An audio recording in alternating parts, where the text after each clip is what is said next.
হে আমার মিষ্টি ফ্যামিলি মেম্বার্সরা, তো তোমরা সবাই কেমন আছো? আশা করি সবাই ভালোই আছো। আমি ভালো নেই, আমার বদ অভ্যাসের কারণে আমি হয়তো বা ভালো নেই আজকে। আজকে হয়তো বা আমার এই দিনটা দেখতে লাগলো না, হলে যদি আমি ঠিকভাবে চলাফেরা করতাম, ডেলি রুটিনটা যদি আমার ঠিক থাকতো। ব্যাড হ্যাবিটের মধ্যে একটা হলো সকালবেলা দুধ দেরি করে ঘুম থেকে ওঠন, আর দুই একটা আছে এমনও দিন যে আমি সারাদিন 7টা 8টা রেডবুল খাই। আমি অন্য কিছু বাজে জিনিস খাই না, কিন্তু রেডবুল তারপরে প্রেডেটর এই এনার্জি ড্রিঙ্কটি আমি একটু বেশি খাই। তো এর কারণে অনেক আমার শরীরে প্রবলেম হয়েছে, ডক্টরও না করছে। তো এই জিনিসটা এখন ছেড়ে দেবো। তারপর ফাস্ট ফুড টোটালি 30 দিনের মধ্যে একদিনও খাইতাম না। তারপর আরও অনেক কিছু ভাবছি, প্লাস রুটিনটা বানানোর সময় এমনভাবে লিখছি আমি রুটিনের মধ্যে। তো ব্লগের মধ্যে তো দেখতে পারবো, একটা চ্যালেঞ্জ টাইপ নিছি আমি, যে 30 দিনের মধ্যে আমি নিজেরা চেঞ্জ করুম, যেভাবে হোক নিজেরা চেঞ্জ করুম, ব্যাড হ্যাবিটগুলো সবটি ছেড়ে দেবো, ছেড়ে দিয়ে সুন্দরভাবে চলাফেরা করুম। যেভাবে চলাফেরা করলে সামনের দিনে যায় আমার সমস্যা হইতো না।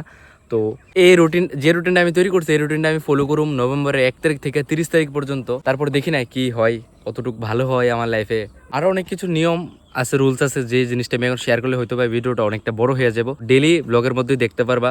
আর মেনলি সারাদিনে অন্তত পক্ষে আমি 2 ঘন্টা পড়াশোনা করুম, ভালোভাবে স্টাডি করুম, এটা ভাই মেন ফোকাস এটা আমার এখন। তো এমন কিছু না যাতে ভালো রেজাল্ট করতে হইব, ভালো একবারে টপার হয়ে যাবো, এমন কিছুই না। সারাদিন আমি 5 মিনিট পড়তাম না, এখন হয়তো আমি 1 ঘন্টা ভালো করে পড়ুম। তো আজকে কইতাম না যে ফলো করো, সাপোর্ট করো, এমন কিছুই না। জাস্ট দেখো নয়ন ভাই কেমন ভাবে চেঞ্জ করে। তো দেখতে তো পারবে অবশ্যই 1 তারিখ থেকে কিভাবে কি করি।